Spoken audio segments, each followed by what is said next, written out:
Јас и што ги знам јас. Со други зборови, има една, како да кажам, никому нема да кажам ништо ново ако кажам дека до пред 2-3 години, до формирањето на филмскиот фонд, во Македонија парите одеа за филмски проекти на групи луѓе кои или на поединци кои што беа врзани за политичката партија која се наоѓаше на власт, како и се друго што стануваше во Македонија. Последниве 2 години, 3 од како е почнат филмскиот фонд, работите се раздвижија. Значи има луѓе без разлика, јас гледам мои колеги кои припаѓале на опозиционата по оваа или онаа линија, биле врзани за опозиционите партии, добиваат да снимаат филмови. И мене ми е тоа многу драго, зашто уметниците не може да се делат по политички определби. Ако е некој квалитетен уметник, тој треба да снима филм. Ако мене ме прашаш. И овие последни 2-3 години за прв пат така стојат работите. Луѓе кои навистина сакаат да снимаат филм, страстни се, носат проекти кои што се солидни, помалку солидни, повеќе солидни, добиваат пари. Мислам дека досега 6-7 филма во последниве 2-3 години добија пари, полека се снимаат, се разбира тие средства се намалени и јас го поздравувам потеко да се намалат средствата. Знам дека ние бевме навикнати на малку по, како да кажам, раскошни буџети. По милион долари, милион евра и така натаму добиваа луѓе и снимаат филм. За тие пари може да се снимат 2 или 3 филма. Можеш да ги снимиш во урбана средина ако се современи приказни. И прв пат некој поведе сметка за тоа и рече, видете, ќе ставиме сега мала рампа, до 500.000 евра, ако сакате повеќе пари, ако е поскап филмот, бојрум, еве го пазарот, еве е Европа, има фондови, има копродуценти, ако ве бива, обезбедете ги парите. И јас не можам да не ја поздравам ваквата иницијатива. Мене ми е многу драго дека е така. Јас бев еден од тие први луѓе кои во таа, односно на вториот конкурс, филмот кој што го работев со Митко Панов, кој што е исклучителен автор, доби средства. Доби средства и тоа прво од Министерството и потоа доби дополнителни средства од фондот, зашто беа недоволни средствата од Министерството да го работиме филмот. И успеавме да скопиме филм со тоа што Митко доплати. Значи од своји пари даде. Јас не сум чул за некој режисер од сега да плаќал досега кај нас да плаќал. Можеби ги има, но не ги знам. Од своји пари, од куќа што продал, го дофинансира филмот.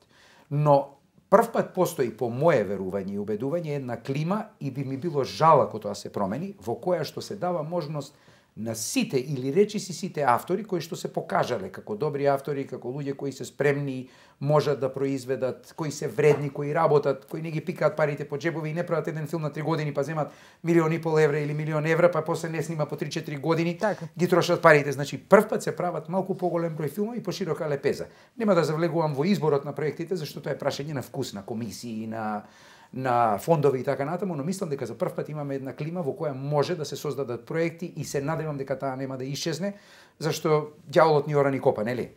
Се надевам дека ќе остане таквата една иницијатива да се чита, да се дава пари на добри проекти и да им се остави на луѓето ако се способни да ги дофинансираат проектите и да доснимуваат. Јас снимив еден, затоа сум дојден. Ние имавме предпремиера една затворена за да покажеме дека е проектот завршен, година и половина го спремавме постпродукцијскиот дел. Јас сум многу задоволен на тоа што Митко го направил како филм и филмот е сега значи влезен во двете највисоки категории, единствено од сите 35 филмови што се снимани минатата година во Швајцарија, тоа е швајцарско-македонска копродукција, кој што е номиниран во обете највисоки категории и е еден од трите номинации меѓу 35 снимени филма во категоријата на најдобар филм на критика на националниот фестивал во Швајцарија. И јас сум многу задоволен како стојат работите тамо. Сега спремам нов филм кој што е по едно прекрасно сценарио. Припаѓа во твојава емисија сценариото, зашто е за македонска една прекрасна приказна. Зашто допира до она што по нашите муабити знам дека те жеже. И ќе ти го дадам сценариото во првата прилика, ќе го испечетам и ќе ти го дадам да го прочиташ, зашто мислам дека ќе ти се допадне, па сакам да правам муабет со тебе, но е прекрасно сценарио, мој најдобар другар. Зашто станува збор? Ој, па сега вака кога го наметна ти реков дека не можам да разговарам на таа тема, просто причина што не сакам да го офирам. Добро. Филмот, нели, приказната не е убаво да ја офираш. Станува збор за еден период. Претпоставувам некоја специфична македонска приказна. Станува збор за еден уметник, македонец кој што е спремен својата глава да ја даде за да го каже она што смета дека е убаво да се каже, а тоа е дека е македонец. И е 2 години упа мојот најдобар другар Лјупчо Тодоровски упа глумец го пишуваше и најпосле го стокми, знам дека нема човек кој што го прочитал сценариото кој што рекол леле какво сценарио си напишал упа. А е пишувано на еден прекрасен македонски јазик, упа е прво пред да учи глума, тој беше актер, нели, на факултетот за драмски Да. уметности, тој учеше македонски јазик. И е многу голем љубител на македонскиот јазик, е македонскиот многу збор. поборник за македонскиот, чистиот македонски збор. Так. Значи тој поправа кој ќе седнеме од преводи направени на представи, на книги, тој Да. наоѓа мани и јас многу сакам да Ама и говорам со затоа и него. да, задоволство и да се разговара Задоволство е. со него, да. Зашто да. тој користи во текстот користи архаични убави зборови кои сме ги заборавиле, кои не ги користиме и многу убаво одзвонува мелодијата на целиот текст е прекрасна, ќе ти се допадне, па некаде ќе спомнеш во некој од идните твои емисии за филмот, сигурен сум. Јас се надевам дека ќе ја имаме привилегијата да пуштиме и дел од филмот во оној момент кога вие ќе процените дека тоа ќе можеме да го направиме. Кога ќе дојде Ти ќе време. ми се јавиш, да, со задоволство ќе направиме една Македониум промоција на филмот.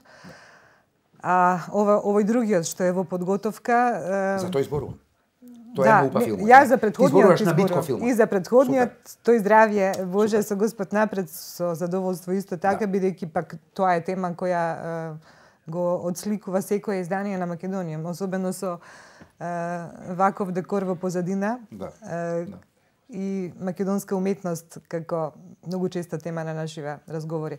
Меѓутоа спомена тука многу интересен еден момент на кој што јас веднаш би сакала да се надоврземе во овој дел од емисијата, а тоа е оној момент кој на сите нас многу ни тежи во последно време овде во Македонија, бидејќи ти не беше тука, ама сега си тука. Ми тежи мене надвор.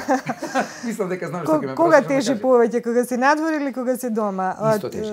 Исто тежи, ја? Исто тежи и надвор и дома, со тоа што особено кога не можеш многу да направиш ни надвор ни дома за тоа, но мислам дека знам за што зборуваш, ама да не погрешам, за кажи ми, идентитетот, докажи ми го прашањето. идентитетот и всушност како категорија која види чудо, разговараме во Македониум и разговараме во 21 век. Види, мене можеби ми е полесно и можеби од тој аспект некој ќе каже лесно му е него, он живее во Америка. Значи, од тој аспект можеби полесно ми е на еден начин да го гледам и да реагирам така како што реагирам, но мојот став е овој, ако сакаш да го знаеш по тоа прашање. Затоа те прашувам. Јас 70-та година, татко ми 71 година доби златна арена за еден филм што се вика Црно семе. За главна улога во филмот. Црно семе го опфаќаше проблемот на егејците и на протерувањето, односно на голготата на егејците од нашиот јужен сосед, од Грција. Една приказна многу добро позната.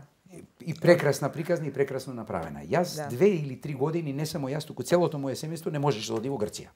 Значи грците не ни даваа визи. Причина. Да. Од тие причини јас имам многу драги пријатели во Грција, а ти на многу ја сакам. Меѓутоа, јас како човек сум таков. Јас сум тој што сум. Не може да ми каже како ќе се викам никој. И јас ако се прашувам, што е политички неумно, меѓутоа јас ако се прашуваме, никогаш не би го променил своето име. По ниједна цена. Мене ако ме прашаш, јас мислам дека ние честопати многу надеж, и ова може би е глупаво да го кажам, јас навистина не се бавам со политика и имам некаков излезна врата. Меѓутоа, јас мислам дека ние во Европа завлегуваме во политички води, но тоа е мој приватен, личен став. Мислам дека во Европа политички води ни се однесуваат вака на секој момент од нашите обични животи, знаеш, мислам. Токму така. Не можеме да си го дозволиме тој луксус овде да не разговараме за овие теми, затоа што внимателен сум како го формулирам животот, само целото тоа, ова сакам да го кажам. Ние во Европа понекогаш од моје гледање однадвор, кога велам ние, зборувам за сите македонци, значи без разлика од етничкото потекло, нашиот излез од тегобите економски, политички, фрустрациите кои ги имаме заради неможноста да се излезе од периодот на осамостојувањето на Македонија, излезот за сето тоа, мислам дека го гледаме во Европската Унија, во некакво приклучување кон таа заедница, која е некаква гаранција дека поголема стабилност ќе има, дека ќе има малку подобар можеби стандард на живење, дека ќе не бидат отворени границите, па ако не ти убаво овде, дури и да нема повисок стандард на живење, ќе можеш да одиш да работиш некаде на друго место. Мојот став е, татко ми велеше на волкот му е дебел вратот, зашто сам си ја врши работата. Значи, мојот став е дека човек треба да се обиде тука кај што е, да ја создаде убавината. таа оаза и таа убавина што му се допаѓа, подобар стандард на живење, постабилна земја со сите средства кои му се нему на располагање. А верувам дека на еден човек му се сите средства или голем број од тие средства достапни